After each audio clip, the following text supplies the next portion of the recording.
The Pokemon market as we know it today will cease to exist. As a matter of fact, if there's one thing the Pokemon market has taught me, it is to always expect the unexpected. Before we dive any deeper into today's topic, please like the video and subscribe to the channel. I'd also like to mention that geminspector.com, linked in the description below, is now live. I'm offering pre-grading services for collectors with grading notes so you can have the optimal amount of clarity for how your card will grade, in my opinion, at CGC and PSA. With no further ado, let's talk about the Pokemon market and its inevitable downfall.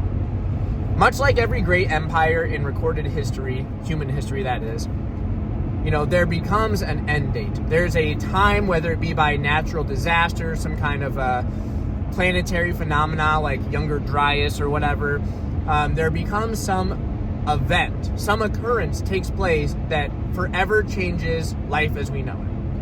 And we're foolish to believe that that will not happen with the Pokemon market as well. When that will happen, I will not claim to know. There are many people speculating that it would occur, the big financial collapse of Pokemon would cease to exist after the 25th anniversary. That was a big prediction, right? After 2021, it would all just be doom and gloom. And to be fair, we did see some downturns. With that said, let me bring you a good, candid story. About 4 years ago, I was sitting in my in-laws' backyard, sitting by my father-in-law around a bonfire.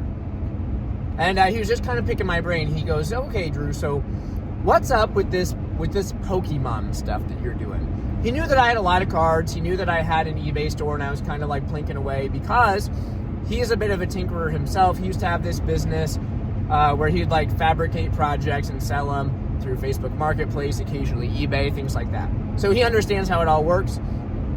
So often I would go to people like him or my dad, who used to sell collectibles as well when he was younger on eBay, with just some general questions.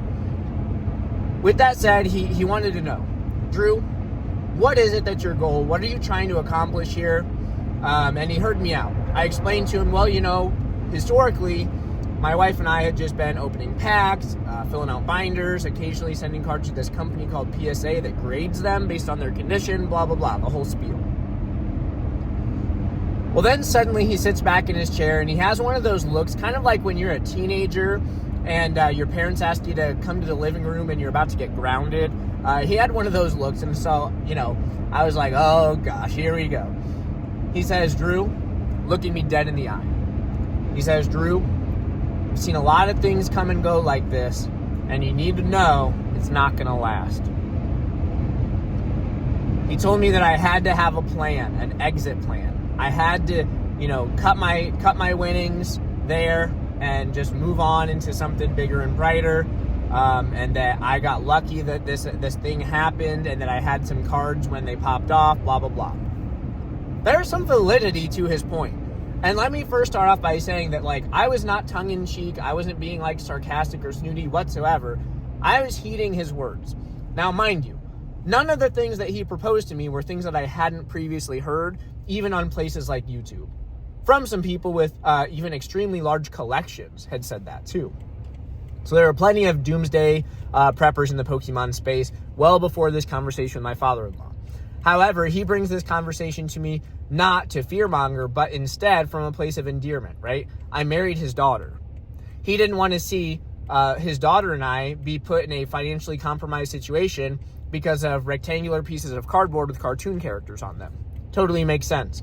I would probably be giving some of the same words of wisdom or words of caution if the roles were reversed.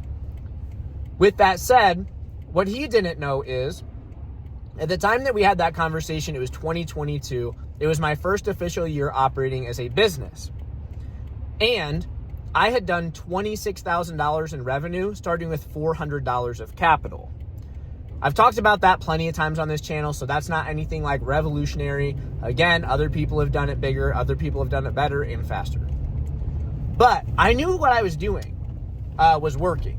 And I knew that the market conditions were dramatically different from where they were when I initially began seeing gains in Pokemon. When the 2020 and 2021 booms took place, I was positioned with a relatively small collection that had appreciated in value, and I kept most of it at the time, blah, blah, blah. Sold a couple of things to start the business, and there we were. But with that said, I had the recollection of that first year of business doing like $26,000 from $400, and that was a downtrending or stagnant market. And so to me, that was indicating signs of like health and opportunity and signs of this stuff not being like hokey pokey mumbo jumbo. With that said, though, there are some words of wisdom and consideration in what my father-in-law shared as it stands in the market today. And we would be foolish to not acknowledge the fact that someday the last Pokemon card collector will walk the earth. Whether that be because the equator shifts or something like that, like the thermal poles dysregulate and, you know, we're all under like a mile-thick sheet of permafrost. That could happen. What could also happen is, some kind of like, knock on wood, but like some kind of global conflict or catastrophe that ends up getting the whole planet, how can I say it properly? Maybe like some intense involuntary terraforming happens, and all the Pokemon cards are just obliterated and lost to time. That's another possible solution or possible situation. What's also the possibility is all of us just age out. Like we are deceased. Imagine that. There will be a day when there's just frankly like, whether it be our children, their children's children, there will be a generation that no longer cares about Pokemon cards. And I would go so far as to say that that type of thing has happened already with many other hobbies or IPs. And not to be like, I don't want to be a hater. I'm not like picking on any particular IP out of like disdain or dislike. But like, think about Star Trek, okay? Star Trek, as far as I know, at one point in time had a massive fan base, and you just don't really hear people talking about it very much now. Am I saying that there's no Star Trek fans alive on planet Earth? Well, no, there are currently, but is Star Trek releasing all these new hit series? Is Star Trek coming out with like new relevant collectibles and things that people are like booming about and caring intensely over? No. As a matter of fact, like even back in, the 90s it was less popular. In the early 2000s it was even less popular. In the 2010s it was less popular. Now that we're in the 2020s, it's even less popular. So that's an example of a declining IP. And so to think that someday that will not happen to Pokemon would be a bit foolish. However, I am actively growing a business, and I am actively selling cards at a pretty high rate. My turnover and just the volume that I'm doing, speaking relatively here to myself, it's the highest that it's ever been. So what that means is I'm putting my money where my mouth is, in that I believe that this is going to continue to some capacity for a while. And there's commonly been this phrase, and I think Gary King Pokemon is the guy that came up with this, or he used to talk about it a lot way back in the day before I was even in the hobby. But he used to say that there will be like, theoretically, like a 20-year window of collectors still after the last set of Pokemon cards is printed. And what that means is like when Pokemon finally calls it quits, they cancel the trading card game. There's no more shows, manga, which I don't even know if there are right now. But there's just no more anything, no more video games. The IP just closes down. When that happens, he proposed that there's about a 20-year period where some people will still be interested in interacting and slotting out, filling out binders or whatever. And then at that 20-year mark, like, those collectors have just gotten all the things they wanted or have moved on to bigger and better things. And I do think that there's some validity to that. To put a specific timestamp on it, maybe I'm just not knowledgeable enough to do so. However, I've got news for you. Ascended Heroes is not the final set to be printed. Does that mean that the Pokemon market is going to continue booming, though? Well, that's even more, when we start adding more like filters to the search, it becomes a little bit more obscure. What I can specifically say, though, is if we add that filter of like, will that happen this year? Is Pokemon going to close its doors this year? 30th anniversary. Are they going to shut it all down now? Well, when we just think about capitalism as it exists in today's world, no is the obvious answer. Pokemon is printing a ton of cards. Their video games that people love to hate on are still hyper successful. If Pokemon releases toilet paper, that stuff will sell, right? Pokemon could literally put Pikachu's face on just about anything and it would sell. Whether or not it would be in the IP's best interest to put, Pikachu's face on any particular item, fill in the blank, that remains to be seen. However, Pokemon right now is reaping the benefits of an influx of demand. And even in periods where there hasn't been a massive influx of demand, guess what? They're still benefiting from demand. And I'm talking like, let's dial it back, right? We have some sets that historically have not been super popular, okay? If you guys didn't know, Guardians Rising and Crimson Invasion, they almost, quote unquote, nuked the hobby at one point. They were not popular sets. Card shops, and again, somebody like Mason Cardinal Gaming could speak a little bit better about this because this is his lived experience. But that was a tremendously turbulent time to be a card shop owner, to be operating within the space at large. And guess what? We survived that. I would go so far as to say that other dud sets that have come out, like Darkness Ablaze or Vivid Voltage, well, those are like pretty objectively bad sets. And that actually, those were very popular as we entered a period of mania. And then considering even deeper into the Sword and Shield era, people did not like battle styles that much. There was a bit of a market cool off around that time frame. The set's not that hyped even now. I'm thinking also Astral Radiance wasn't hyper popular. Fill in the blanks. We have that new set with the weird looking Clefairy coming out in the next couple of months or so. Do you think that set is going to be as popular as Ascended Heroes or Destined Rivals? No, probably not. But does that mean that the hobby's going to implode? I would venture to guess not.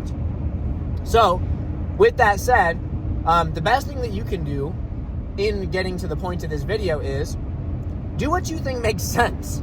That's kind of my generic advice here on this channel is think about, Theodore Roosevelt has this quote, 26th president of the United States, somebody that I enjoy reading, letters and essays written by Theodore Roosevelt. I think he did a lot of cool stuff. Obviously, nobody bats 1,000. Well, Theodore Roosevelt has this quote that says, in any moment of decision, the best thing you can do is the right thing. The worst thing you can do is nothing. And so, if you're making a decision on, man, will the Pokemon market collapse? What should I do? Well, do what you think is the best thing. For me personally, I think the best thing is to continue buying and selling cards because there's a great amount of demand right now. And even if demand falls off a cliff, that's going to hurt 1 or 2 inventory turnover cycles. And then we're going to likely reach a point of stability where margin is actually more predictable than it is right now. And so that's good. The worst thing you can do is nothing. Sitting on the sidelines, waiting for, PSA bulk rating to lower in price, waiting for Destined Rivals to drop to $100 a box, whatever. If you're sitting on the sidelines, just literally hands under your lap, doing absolutely nothing, well, my friends, the thing you're missing out on is opportunity. Even if you don't love the fact that, you can buy a card for $50, grade it for $50, and sell it for $300 right now. Even if you don't love the way that looks and feels from an optics perspective or a stability perspective, sustainability perhaps, even if you don't like that, it's an opportunity. And I would venture so far as to say that if there's bigger things that you want down the line, then maybe that's an opportunity that you should be considering utilizing so that you can grow your bankroll and be positioned financially to seize the opportunity that you actually want to seize down the line. So it's not often in life we get access to a money printer, unless you work for the Federal Reserve. I don't. And I don't know about you, but probably you don't. So it's not often that you get access to a money printer, but we have as close to it as you're going to get here in the Pokemon market right now today. And so sitting on your hands, doing nothing is probably the objectively worst decision that you could possibly make. And again, am I saying go bet the farm on it? Go bet your life savings on black? No. But if you consider basic 7th grade mathematics and you take the time to comp and price out different items, Well, you can make decisions that allow you to have a bigger amount of money in your bank account tomorrow than you have today. And so, though the Pokemon market will someday cease to exist as we know it, that day is not today. And the chances of it being exactly tomorrow are rather slim in my opinion. So, as Theodore Roosevelt put it, the best thing you can do is the right thing. Thank you all for watching, and I'll see you on the next one.